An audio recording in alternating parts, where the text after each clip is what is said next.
식사! 여러분 안녕하십니까? 하이 장박입니다. 반갑습니다. 오늘은 제가 종로구에 나와 있는데 여기 왜 나와 있냐면 종로구에서 가장 맛있는 갈비를 판매하는 곳이 있다고 해서 찾아왔습니다. 궁중갈비가 아주 맛있는 집이라고 소개가 되어 있는데 이쯤 되면 여러분들이 눈치채셨을 수도 있습니다. 종로구 평창동에 위치한 북악정으로 가보도록 하겠습니다. 약간 좀 배경이 좀 시골 같지 않나요?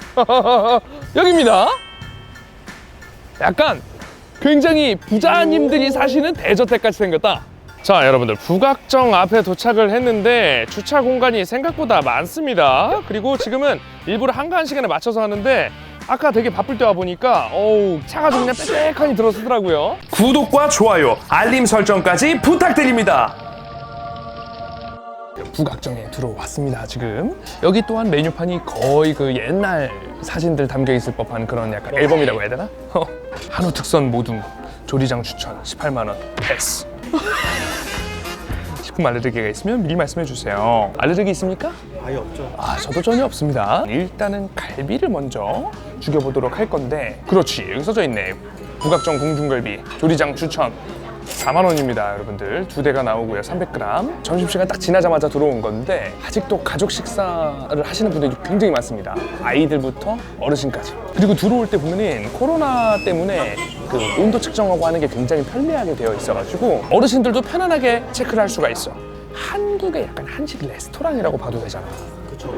약간 갈비, 약간 그 고기 레스토랑이라고 봐도 되는데 런치 세트가 있습니다. 그리고 런치 세트가 오후 4시까지 되네. 2인분 이상 주문 가능하고. 시간이 넉넉하네요. 그럼 우리가 일부러 점심시간 이후에 왔는데도 먹을 수가 있네, 충분히. 선생님, 저희 주문하겠습니다. 그럼 생갈비 하나, 궁중갈비 하나, 이동갈비 하나. 네. 여러분들 조금 아쉽습니다. 이게 북악정 갈비 정식으로 시키면은 갈비가 이동갈비로 3대가 나온다고 합니다. 그래서 갈비들의 비교를 위해서 저희는 좀 더 투자를 해서 여러분들과 우리를 위하여. 손이 부들부들 떨리는구만. 자, 여러분들 여기에 이제 에피타이저로 지금 나온 게 돌판 위에다가 그냥 갖은 양념, 소고기를 찍어 먹으면 맛있을 만한 그 무언 것들을 다 주시고, 이게 가장 궁금합니다. 저는 주주 밀크, 대추, 뭐 생강 뭐 이런 거 넣어가지고 하셨다고 하셨는데 같은 거래요. 일단은 먹으면 된답니다. 냄새는 그냥 우유입니다.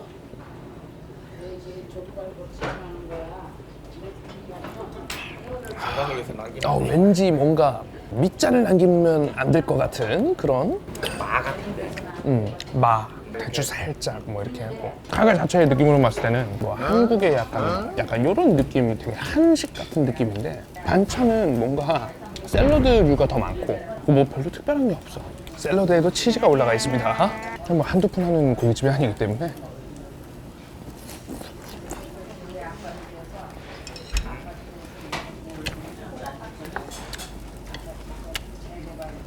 전체적으로 반찬의 경우에는 굉장히 무난해. 야채들이 많으니까 느끼함을 좀 잡아줄 수 있는 부분은 충분히 있네. 식사 메뉴를 한번 볼 건데, 보시면은 한우 버섯 불고기, 국내산 한우 300g 들어가서 29,000원 패스. 갈비탕이 17,000원이야. 근데 이게 쉽지가 않네. 갈비집에 평양물냉면을 판다. Surprise, motherfucker. 개인 취향.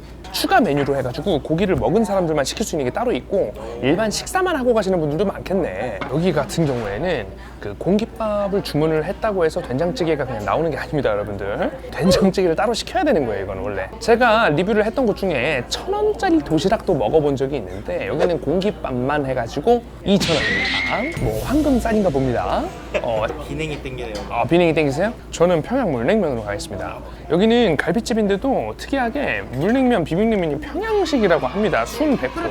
100% 메밀. 선생님, 저희 물냉 하나, 비냉 하나 주세요. 네, 알겠습니다. 생갈비가 나왔습니다, 여러분들.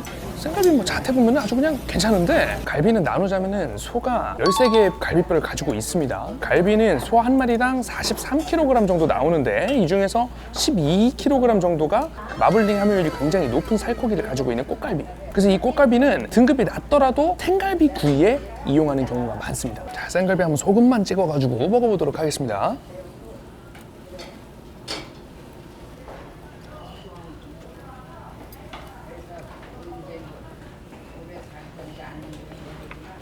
좋네. 와사비 조금 올려서 또 먹어줘야 되겠다.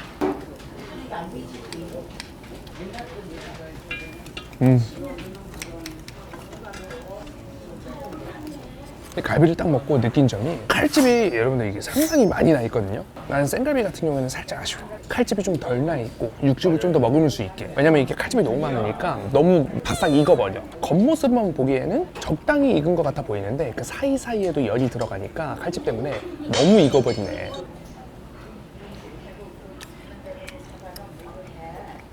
이 씹을 때마다 삐져나오는 그 육즙을 느낄 수 있는 그런 게 있잖아. 근데 육즙을 느끼기에 조금 힘들어. 까칠까칠해. 조금은 아쉬운 부분. 요게 이제 궁중이군요. 궁중이랑 이동갈비랑 다른 점이라고 하면 어떤 게 있을까요? 양념의 차이겠죠? 거기도 차이가 있어요. 연하고 부드럽고. 궁중갈비가 더 연하고 부드럽고 그중에 본갈비에 해당할 수도 있습니다. 구이용으로 쓰는 고기는 꽃갈비, 본갈비까지예요. 근데 여기 궁중갈비를 보면은 앞서 나온 그 생갈비랑 다를 게 없는데? 외관은? 그 고기를 똑같은 거를 양념을 한 것 같아.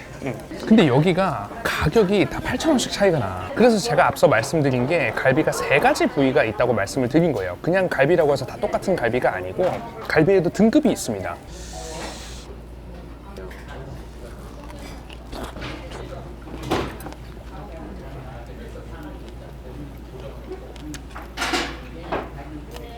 이 궁중갈비 같은 경우에는 정확히 어르신 경향인 것 같아요. 어르신이나 아이들 칼집이 엄청 빡세게 들어가 있어서 양념이 잘 밴 건 맞아요. 적당히 달달하고 적당히 짭조름하고 굉장히 잘 배어 있는데 근데 이 씹는 맛이 칼집 때문에 그런 것 같아 나는.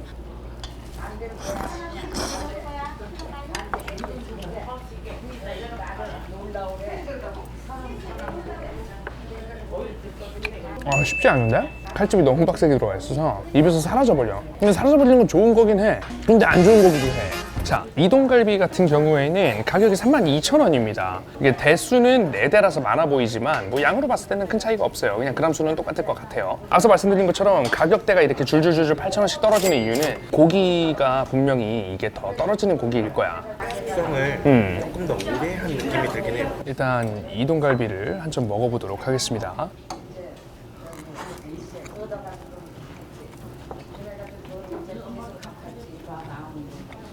오히려 이동갈비가 칼집이 깊지 않아. 더 쫄깃쫄깃해. 그러니까 갈비로서의 질은 얘가 더 떨어지는 건 맞아. 근데 요게 오히려 내가 생각하는 그 갈비의 느낌이야.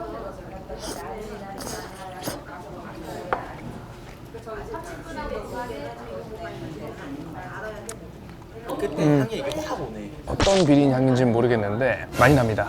자, 후식 냉면이 나왔는데 이번엔 부각정 바나나초를 주십니다. 15일간 자연 숙성시킨 수제 바나나 식초. 너무 많은 거 아니에요? 이렇게 많이 나올 줄 몰랐는데 살짝 덜어서 진짜 바나나 향이 나네. 진짜 바나나다. 근데 안 넣을 거예요. 아니 맛이 없어서가 아니고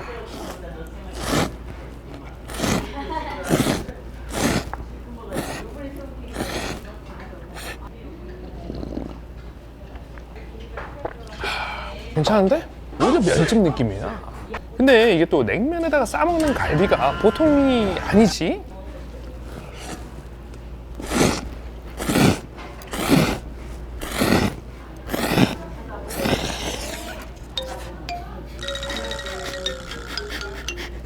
냉면에다가 먹기가 갈비가 그나마 괜찮네. 내가 왜 갈비에 이런 맛을 감춰서라도 먹기 위해 양파 잔뜩 껴서 싸먹고 냉면 잔뜩 껴서 먹어야 되는 거야? 다음에 올 때는 냉면만 먹고 가죠. 하나 확실한 건 여기가 메밀면이기 때문에 한 툭 하면 잘 잘려.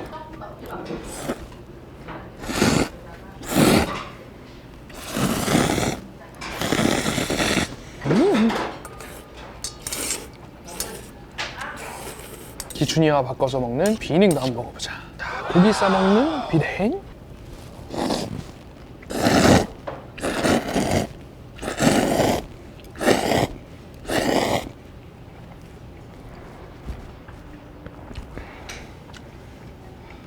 냉면이 맛있는데?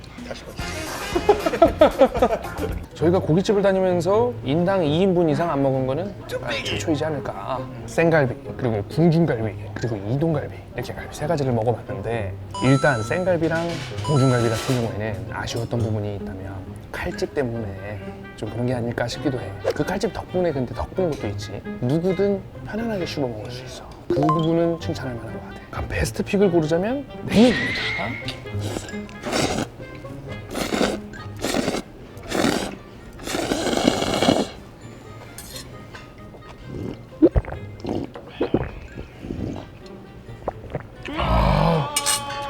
맛집이야? 냉면 맛집. 종로구 평창동의 갈비 맛집 부각정이라고 해서 가봤습니다. 뭐 화려한 외관이나 분위기, 그리고 무엇보다 식사를 할 때 확 트인 그 뷰, 이런 부분은 굉장히 좋지 아니할 수가 없습니다. 대기를 할 때 이제 편안하게 있을 수 있는 대기실도 따로 마련되어 있었고요. 그리고 이제 요즘에 코로나로 인해서 들어갈 때 이제 그 온도를 측정하는 기기도 굉장히 신식으로 되어 있어가지고 편리합니다. 어르신들도 굉장히 편리하게 온도 체크와 수기 작성을 하시고 들어가시면 됩니다. 요즘 현대적인 문물을 잘 받아들여서 오래된 맛집치고는 굉장히 잘 따라가고 있는 것 같은 느낌을 보여줍니다. 일단은 갈비부터가 먹어보니까 가격 대비 갈비부터가 제 기준에서는 용서가 안 되는 부분이었습니다. 가격이 흉측하다 하더라도 제 기준으로 맛있기만 하면 가족 식사라든가 어르신들을 모시고 가는 자리에 충분히 모시고 갈 만한 자리였다고 생각이 되는데 참으로 아쉽습니다. 새우장이 반찬으로 나오길래 굉장히 반가운 마음으로 먹으려고 했는데 새우장 접시에 튄 간장이 굳어있는 거는 뭐 저는 뭐 괜찮은데 이제 고춧가루가 묻어있다거나 뭔가 굉장히 살짝은 찝찝한 느낌이 있어서 굉장히 아쉬웠습니다. 진짜 아쉬웠습니다. 진짜. 새우장은 새우 맛도 못 봤어요. 한두 푼 금액도 아니고 두 명이서 약 13만 원어치 식사를 하는데 반찬 상태인 겁니다. 참으로 아쉽습니다. 항상 깨끗해야만 하는 그런 수준의 가격대 식당이라고 생각을 하기 때문에 더욱더 아쉽네요. 오늘 영상은 여기까지. 가운데 제 얼굴 눌러주시면 구독하기 가능하니까 한 번씩 꼭 눌러주시고요. 좋아요와 알림 설정까지 한 번 더 부탁드리도록 하겠습니다. 여러분들 모두가 맛 좋은 것만 먹는 그날까지 저는 또 다음 영상에서 찾아뵙도록 하겠습니다. 지금까지 식당 사냥꾼 식사 장박이었습니다. 감사합니다. 맛집이라고 해도 확실히 이게 또 초심이 변할 수도 있는 거고.